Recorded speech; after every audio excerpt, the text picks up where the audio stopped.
قرآن مجید کا جو یہ میوزک ہے، قرآن کے الفاظ کا جو حسن ہے، جہاں تک حسن معنوی ہے وہ تو ہر لفظ میں ہے، لیکن یہ حسن ظاہری، حسن صوتی، حسن لفظی، یہ اپنے کلائمیکس پر آپ کو نظر آئے گا سورہ رفات۔ علم القرآن، لیکن قرآن میں یہ صورت اس اعتبار سے بھی ممتاز ہے، اس کی 4 آیات پر ذرا توجہ کریں گے، عجیب حقائق سامنے آئے۔ جہاں یہ قرآن مجید کے حسن صوت اور حسن لفظی کی معراج ہے، وہیں اس کی پہلی 4 آیات میں 4 چوٹی کی چیزوں کا ذکر ہے، سب سے اونچی چیز ہے۔ پہلی آیت کیا ہے؟ الرحمن، ایک آیت ہو گئی۔ رحمان کیا ہے؟ اللہ کا نام ہے۔ کبھی آپ نے غور کیا اللہ کے ناموں میں سب سے پیارا نام کون سا ہوگا؟ رحمان۔ کیوں؟ اس کا مادہ کیا ہے؟ رحمت۔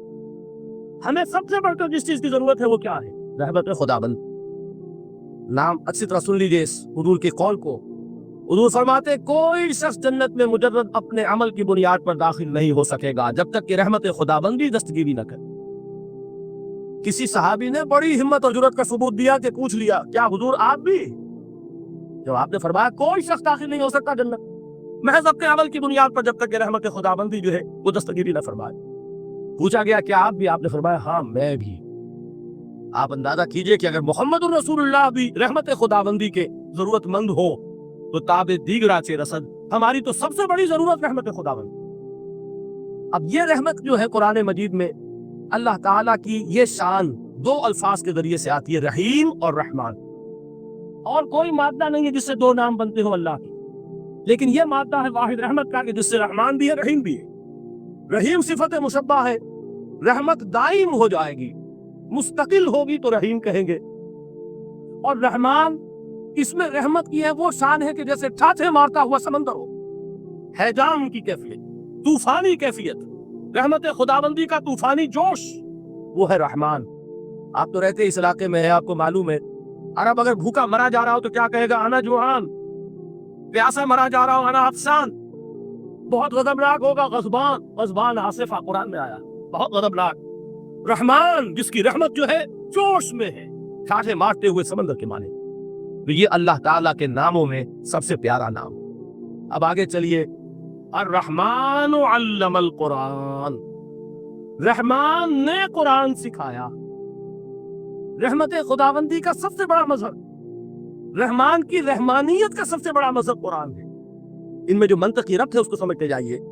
اچھا آپ یہ سوچئے، جو علم بھی انسان کو حاصل ہوا وہ کس نے دیا؟ اللہ نے۔ سائنس کا علم کس نے دیا؟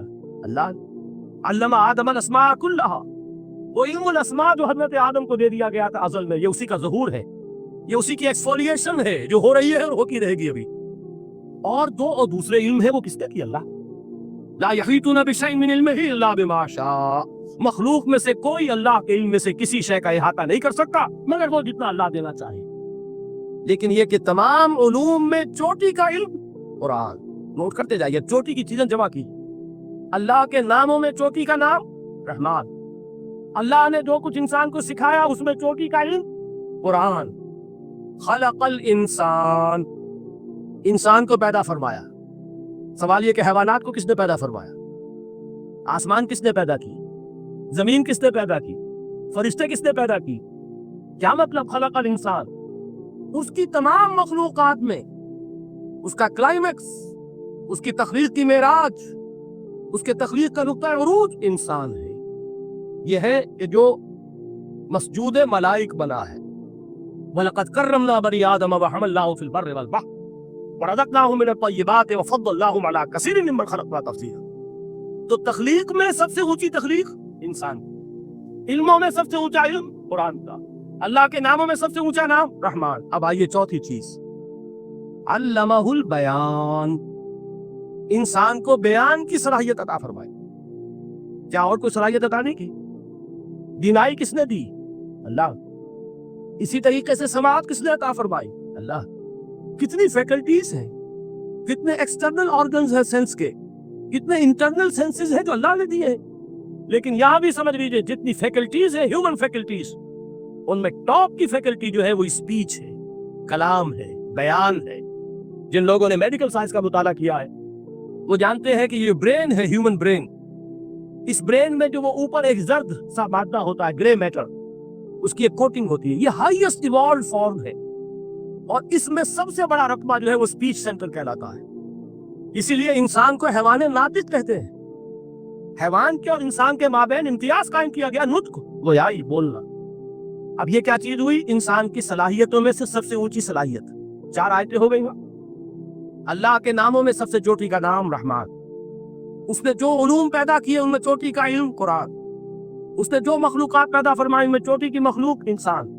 इंसान को जो सलाहियत और इस्तेदाद अता फरमाई उनमें चोटी की इस्तेदाद बयान। जमा कीजिए, नतीजा क्या निकलेगा? वो नतीजा एक हदीस नबवी की शक्ल में सामने आता है। पहली हदीस मैंने यही पढ़ी थी, इसके रावी कौन है? उस्मान इब्ने अफ़्फ़ान। मैं हैरान होता हूँ, वो काफिया यहाँ भी मौजूद है। रहमान, कुरान, बयान, इंसान, उस्मान, अफ़्फ़ान। बाप का नाम भी इसी वजन पर है, उस्मान इब्ने अफ़्फ़ान। अन उस्मान इब्ने अफ़्फ़ान रज़ियल्लाहु ताला अन्हु क़ाल रसूलुल्लाह सल्लल्लाहु अलैहि वसल्लम, हज़रत उस्मान शहीद मज़लूम ज़ुन्नूरैन रज़ियल्लाहु ताला अन्हु फरमाते हैं कि अल्लाह के रसूल सल्लल्लाहु अलैहि वसल्लम ने फरमाया, खैरुकुम मन तअल्लमल कुरान व अल्लमा। तुम में से बेहतरीन लोग वो है जो कुरान सीखे और सिखाए। कुव्वत बयान जो तुम्हारी टॉप फैकल्टी है, इसका इस्तेमाल किसी घटिया काम के लिए नहीं होना चाहिए। देखिए, उर्दू में मुहावरा है कि तोप से मक्खी नहीं मारी जाती। तोप बनाई गई है किसी बड़ी शय के लिए, मक्खी मारने के लिए तोप इस्तेमाल नहीं होती। ये कुव्वत बयान जो है, जो टॉप मोस्ट फैकल्टी है, ह्यूमन जो फैकल्टीज है उनमें से, इसका इस्तेमाल भी टॉप मोस्ट होना चाहिए। कुरान को बयान करो।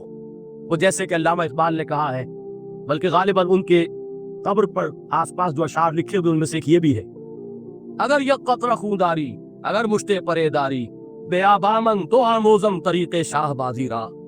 अगर तुम्हारे अंदर एक कतरा भी खून का है और मुट्ठी भर भी पर अगर अल्लाह ने दिए तो है, मेरे पास आओ कि मैं तुम्हें शाहबाजी के तरीके सिखाऊं। इसी तरह जान लीजिए, अगर अल्लाह ने कुव्वत गोयाई अता फरमाई, अगर अल्लाह ने तुम्हें हैवान नातिक बनाया, अगर अल्लाह ताला ने तुम्हें यह सलाहियत अता फरमाई, इस सलाहियत का मसरफ दुनिया को ना बनाओ, इस सलाहियत का मसरफ अल्लाह के कलाम को फैलाने पर इसको सर्व करो। खैरुकुम मन तअल्लमल कुरान व अल्लमा। खैर जब लफ्ज आता है बगैर मिन के, वरना तो आता खैरु मिन हो, तो ये होगी कंपैरेटिव जो एक एडजेक्टिव जो होती है, लेकिन ये सुपरलेटिव डिग्री है जब बगैर मिन के होगा। खैरुकुम, द बेस्ट अमंगस्ट यू, जो तुम में बेहतरीन लोग हैं वो कौन है? मन तअल्लमल कुरान व अल्लमा, जो कुरान सीखे और सिखाए, कुरान पढ़े और उसे बयान करें। आज जान लीजिए सबसे बड़ी जरूरत इस बात की है कि आज का कुरान पढ़े। आप हैरान होंगे कि ये क्या कहा इसमें। देखिए, कुरान उतरा है 1400 बरस पहले, लेकिन ता क़यामत नौ इंसानी को जितने मसाइल दरपेश होंगे उन सब का हल इसमें है। अलबत्ता खोदना पड़ेगा, गहराई में उतरना होगा। एक कुरान की सतह है, उस सतह नहीं, उसकी गहराइयों के अंदर गौताज़नी करो। कुरान में हो गौताज़न है मर्द मुसलमान। और आज का कुरान यानी आज की हिदायत जो अल्लाह ने इसमें रखी हुई है, डिग इट आउट, इसको निकालो इसके अंदर से। अभी मैं हदीस तो आपको सुनाऊंगा, उसमें तसव्वुर आएगा सामने और वाज़ेह होकर। आज के इंसान की रहनुमाई इस कुरान से अखज़ करके इंसान तक पहुंचाओ। ये है फरीजा मोहम्मद रसूलुल्लाह की उम्मत का सल्लल्लाहु अलैहि वसल्लम। आपने वो हदीस सुनी थी कि बल्लिगू अन्नी वलौ आयतन। हुजूर ने खुतबा हज्जतुल वदा में पहले तो गवाही दी मुसलमानों से, 1.25 लाख का मजमा जमा था। हज्जतुल वदा, आखिरी हज। आपने अपने खुतबे में, जिसके चंद जुमले में सुना चुका हूं आपको एजीवल्स के हवाले से, अपनी तालीमात के अहम निकात को बार बार दोहरा कर बयान किया, हैमर किया, अच्छी तरह ज़हनों में उतारा। उसके बाद एक सवाल किया, अला हल बल्लगतु, लोगों मैंने पहुंचा दिया कि नहीं? और पूरे मजमे ने कहा, इन्ना नशहदु अन्नका क़द बल्लगता। बल्कि एक रिवायत में अल्फाज बड़े प्यारे आए हैं, इन्ना नशहदु अन्नका क़द बल्लगता रिसालता व अतैतल अमानता व नसहतल उम्मता व कशफ्तल गुम्मा।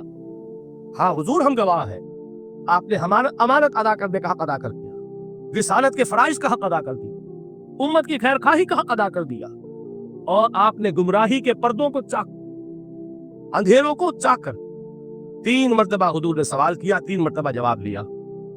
फिर आपने निगाह आसमान की तरफ उठाई है, अंगुश्ते शहादत से 3 मरतबा इशारा किया, अल्लाहुम्मा अशहद, अल्लाहुम्मा अशहद, अल्लाहुम्मा अशहद, अल्लाह तू भी गवाह है, ये मान रहे हैं कि मैंने ये कुरान इन तक पहुंचा दिया। यानी जिसे आप अंग्रेजी में कहते हैं साई ऑफ रिलीफ, कि बड़ा भारी बोझ आ पड़ा था, बड़ी जिम्मेदारी थी। इन्ना सनुल्की अलैका कौलन सकीला, ए मोहम्मद हम आप पर एक बड़ी भारी बात डालने वाले हैं। ए अल्लाह गवाह है कि वो बोझ मेरे कांधे से उतर गया। ये तस्लीम कर रहे हैं कि मैंने हक़ अमानत अदा कर दिया। तेरी अमानत थी मेरे पास भी कलाम। अल्लाह का ये पैगाम इंसानों के लिए नाजिल हुआ मोहम्मद पर सल्लल्लाहु अलैहि वसल्लम। तो अमानत का बोझ किसके बारे गरा, किसके कांधे पर नहीं? हुजूर की। अगर अदा न करते, अभी वो आपने आयत सुनी थी, या अय्युहन नबी बल्लिग मा उज़िला इलैका मिन रब्बिक फ़इन लम तफ़अल फ़मा बल्लग़ता रिसालतह। या अय्युहर रसूल, ए रसूल सल्लल्लाहु अलैहि वसल्लम, पहुंचा दीजिए जो कुछ नाजिल किया गया है आप पर आपके रब की तरफ से। और अगर बिलफर्ज आपने ऐसा न किया तो अमानत का हक अदा नहीं होगा, रिसालत का हक अदा नहीं होगा। हुजूर ने पहुंचाकर, गवाही लेकर, जैसे कि एक इत्मीनान का सांस लिया, अल्लाहुम्मा शहद, अल्लाह तू भी गवाह रहे। उसके बाद आपने फरमाया था वो छोटा सा जुमला जो आप में से हर शख्स बआसानी याद करके उठ सकता है, फलयुबल्लिग़ शाहिदुल गायबा। अब पहुंचाए वो जो यहाँ है उनको जो यहाँ नहीं है, इसलिए कि मेरी रिसालत पूरी नौ इंसानी के लिए।